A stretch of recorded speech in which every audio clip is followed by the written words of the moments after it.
오늘은 2024년 10월 10일 목요일입니다. 매일 성경 묵상 나눔 열왕기 하 21장 1절에서 26절을 묵상합니다.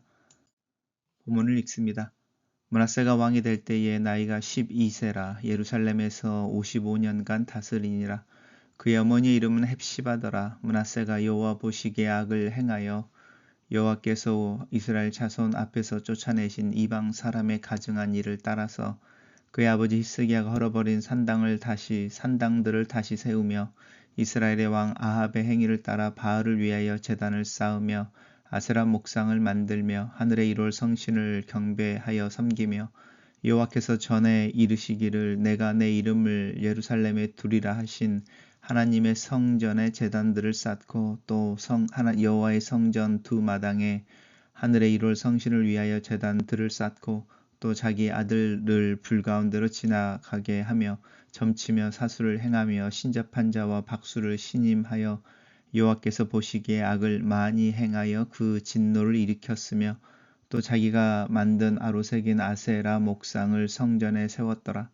옛적에 여호와께서 이 성전에 대하여 다윗과 그의 아들 솔로몬에게 이르시기를 내가 이스라엘의 모든 지파 중에서 택한 이 성전과 예루살렘에 내 이름을 영원히 둘지라. 만일 이스라엘이 나의 모든 명령과 나의 종 모세가 명령한 모든 율법을 지켜 행하면 내가 그들의 발로 다시는 그의 조상들에게 준 땅에서 떠나 유리하지 아니하게 하리라 하셨으나 이 백성이 듣지 아니하고 므낫세의 꾀을 받고 악을 행한 것이 여호와께서 이스라엘 자손 앞에서 멸하신 여러 민족보다 더 심하였더라.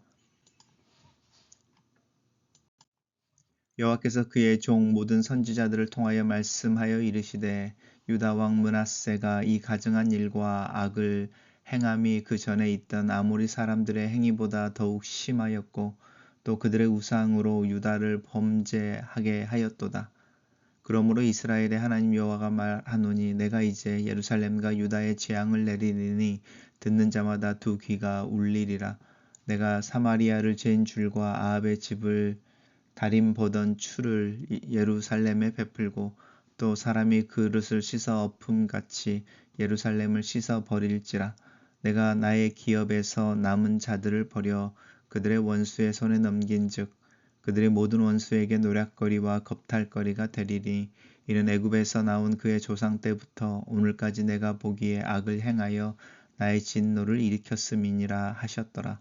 므낫세가 유다에게 범죄하게 하여 여호와께서 보시기에 악을 행한 것 외에도 또 무지한 자의 피를 심히 많이 흘려 예루살렘 이 끝에서 저 끝까지 가득하게 하였더라. 므낫세의 남은 사적과 그가 행한 모든 일과 범한 죄는 유다 왕 역대 지략에 기록되지 아니하였느냐. 므낫세가 그의 조상들과 함께 자매 그의 궁궐 동산 곧 우사의 동산에 장사되고 그의 아들 암몬이 대신하여 왕이 되니라. 암몬이 왕이 될 때의 나이가 22세라 예루살렘에서 2년간 다스리니라. 그의 어머니의 이름은 무르레멧이요 욥바 하루스의 딸이더라. 아몬이 그의 아버지 므낫세의 행함같이 여호와 보시기에 악을 행하되 그의 아버지가 행한 모든 길로 행하여 그의 아버지가 섬기던 우상을 섬겨 그것들에게 경배하고 그의 조상들의 하나님 여호와를 버리고 그의 길로 행하지 아니하더니 그의 신복들이 그에게 반역하여 왕을 궁중에서 죽임에 그 국민이 암몬 왕을 반역한 사람들을 다 죽이고 그의 아들 요시야를 대신하게 하여 왕을 삼았더라. 암몬이 행한 바 남은 사적은 유다 왕 역대지략에 기록되지 아니하였느냐. 암몬이 우사의 동산 자기 묘실에 장사되고 그의 아들 요시야가 대신하여 왕이 되니라. 오늘의 본문은 히스기야의 아들과 손자 므낫세와 암몬에 대한 이야기입니다. 므낫세가 왕이 될 때의 나이가 12세입니다. 우리가 어제 읽었을 때에 히스기야가 병들었고 하나님 앞에 기도했을 때에 이사야를 통해서 15년이라고 하는 생명이 연장되어졌다고 한다면 이 므낫세는 그렇게 히스기야가 생명이 연장된 15년 그 사이에 어디서 이제 잉태했을 것이고 이제 태어난 그 히스기야의 아들이겠죠. 어쩌면 막내일 수도 있고요. 이제 장남이나 이런 게 아니라는 걸 볼 수 있습니다. 그리고 12세라고 하는 것은 이제 어린 나이여서 55년 동안 다스리는데 그의 어머니 헵시바라고 하는 어머니가 아마 섭정을 했을 거다 이렇게 일반적으로 생각합니다.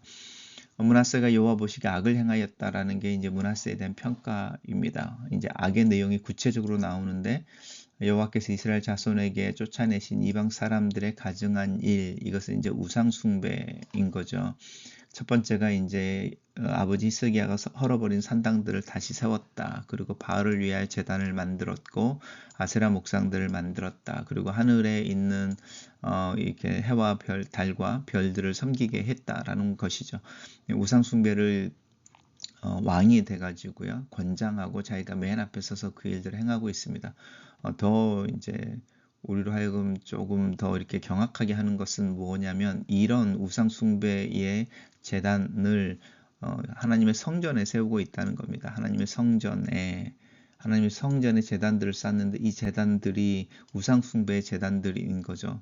또 하나님의 성전 두 마당이라고 하는 것은 이제 성전이라고 하는 부분이 지성소라고가 있는 성소와 또 우리가 이제 이야기하는 번제단이나 이제 이렇게 이야기되어지는 뜰과 또 그 앞에 들어가기 위해서 준비하는 뜰이 있는데 그런 데에도 해와 달과 별들을 섬기는 이렇게 숭배하는 제단들을 쌓았다. 굉장히 충격적이죠. 그러니까 이제 그 왕들의, 특별히 유다의 왕들의 타락함의 극치를 이야기할 때 하나님의 성전에 더러운 것들을 세우고 하나님의 성전을 무시하는 것입니다. 또 무엇보다도 이 므낫세는 자기 아들을 불가운데로 지나가게 했다라고 하는 부분인데요. 이것은 아들을 이렇게 희생제물로 바쳤다라는 것이죠. 하나님께 바쳤을 리가 없죠. 그리고 사수를 행하고 신접한 자와 박수를 신임하고라고 하면서 여호와 보시기에 악을 많이 행했다. 그냥 악을 행한 정도가 아니라 그렇습니다. 그리고 이제 한 번 더 나오는데요. 또 이제 그가 새로 만든 아세라 목상을 성전에 세운 부분이 다시 나오고요. 또 옛적에 여호와께서 이 성전에 대하여 다윗과 솔로몬에게 이야기하기를, 그러면서 이 성전과 예루살렘을 하나님이 특별히 선택하여 거룩하게 만든 것인데 그곳에 우상 숭배를 세운 것에 대한 이야기를 합니다. 그리고 이 백성이 하나님의 말씀을 듣지 않고 이 므낫세의 꾀임을 받아서 악을 행했다라고 하는 부분 속에서 왕이 오히려 그 타락의 맨 앞에 서 있었다는 거죠. 그래서 하나님의 거룩한 성소를 더럽히고, 우리 이제 다음 장표에서 나오는데, 배 장표에서 이제 얼마나 므낫세가 하나님 앞에서 죄악을 범했는지 보여주는데, 이제 하나님의 반응이죠. 하나님께서는 그의 종 모든 선지자들을 통하여 므낫세에게 이 가증한 일과 악을 행한 것들에 대해서 지적해 주시고 돌아올 것을, 회개할 것을 명령하십니다. 그 회개의 목소리가 얼마나 컸는지 듣는 자마다 두 귀가 울리리라 라고 하는 부분처럼요. 이제 심판에 대한 경고의 메시지를 전하고 있습니다. 예루살렘과 유다에 이렇게 재앙을 내리리니 듣는 자마다 그 두 귀가 울리리라 라고 하는 그 어떤 두려움의 모습에 대해서 알려주고 있고요. 또 하나님이 이 예루살렘과 또 유다, 므낫세의 집안을 심판할 때에 사용하는 기준은 이미 멸망해 버린 북이스라엘을 향한 하나님의 심판의 기준, 또 북이스라엘에서 가장 우상 숭배가 심하고 가장 폭정과 폭압을 행했던 이 아합 왕과 그의 집에 있었던 집에 대한 하나님의 심판을 기준으로 해서 진행될 것을 이야기하고 있습니다. 그럼에도 불구하고 예루살렘의 그 심판을 어떻게 표현하고 계시냐면 사람이 그릇을 씻어 엎음같이라고 하는 부분입니다. 이게 이제 이스라엘 백성들 향한 하나님의 어떤 진노이고 심판인데, 그 심판이 소망이라는 어떤 상징입니다. 그릇을 씻어 엎음이라고 하는 것은 당장은 심판이지만 그렇게 씻는 이유는 그 그릇을 또 다시 사용하기 위해서이죠. 우리가 이제 하나님의 징계를 받을 때에 그 안에 담겨져 있는 어떤 하나님의 마음을 이해해야만 그 징계를 우리가 이렇게 받고 또 그 가운데서 하나님을 찾고 또 하나님이 원하시는 길들을 발견할 수 있게 되는 것 같습니다. 므낫세가 유다에게 범죄하게 하고 하나님 보시기에 악을 행한 것 외에도라고 이야기하면서 이제 하나님의 성전을 우상 숭배로 더럽혔다면 하나님이 선택한 하나님의 성을 예루살렘이죠. 예루살렘 어떻게 더럽혔는가라고 할 때 무지한 자의 피를 많이 흘렸다 이렇게 말하는데, 이 무지한 자의 피는 아마 이 모든 선지자들의 피일 겁니다. 하나님이 세워서 자기에게 회개를 명령하고 하나님의 심판에서 경고하는 선지자들을 아마 므낫세는 다 죽인 것 같습니다. 그 피를 얼마나 많이 흘렸는지 예루살렘 이쪽에서 저 끝까지 가득하게 되었다, 이제 이렇게 말합니다. 그래서 이제 므낫세의 남은 사적과 그 행한 일들이 또 범한 죄가 이제 기록되어지고요. 므낫세가 그의 궁궐 동산 곧 우사의 동산에 장사되었다 이렇게 이야기하는데요. 이제 우리가 일반적으로 유대의 왕들이 장사되어지는 곳이 있습니다. 근데 그곳이 아니라 우사의 동산에 장사되었다 이렇게 말합니다. 이 우사의 동산이라고 하는 이 우사라는 사람이 굉장히 흥미로운 사람입니다. 한번 찾아보시면 좋겠습니다. 암몬이 왕이 될 때 22세입니다. 근데 암몬이 므낫세의 행함과 같이 여호와 보시기에 악을 행하였다. 그리고 그의 아버지 므낫세가 행한 모든 길로 행하였고, 아버지가 섬기던 우상들을 섬겨 그것들에 경배하고 조상들의 하나님 여호와를 버리고 그 길도 행하지 않았다. 아버지와 동일했다라는 것이고요. 그래서 이제 하나님의 심판이 들어가는데 2년 만에 2년간 다스리는 거죠. 반정이 일어나는 거죠. 이제 신복들이 암몬에게 반역하여 왕을 궁중에서 죽였다. 그런데 그 반정을 국민들이 진압하고 이제 암몬의 아들 요시야를 대신 왕으로 세웁니다. 그리고 이제 이 요시야가 자기 아버지인 암몬이나 할아버지인 므낫세와 달리 이제 히스기야를 닮아서 이제 종교 개혁을 하는 이야기가 나오게 되죠. 단락을 요약해 보겠습니다. 므낫세는 즉위한 후 아버지 히스기야의 개혁을 되돌리고 유다의 각종 우상과 악을 드리고, 그의 아들 암몬도 그 뒤를 따라 유다를 향한 하나님의 인내를 시험한다. 이렇게 정리해봤습니다.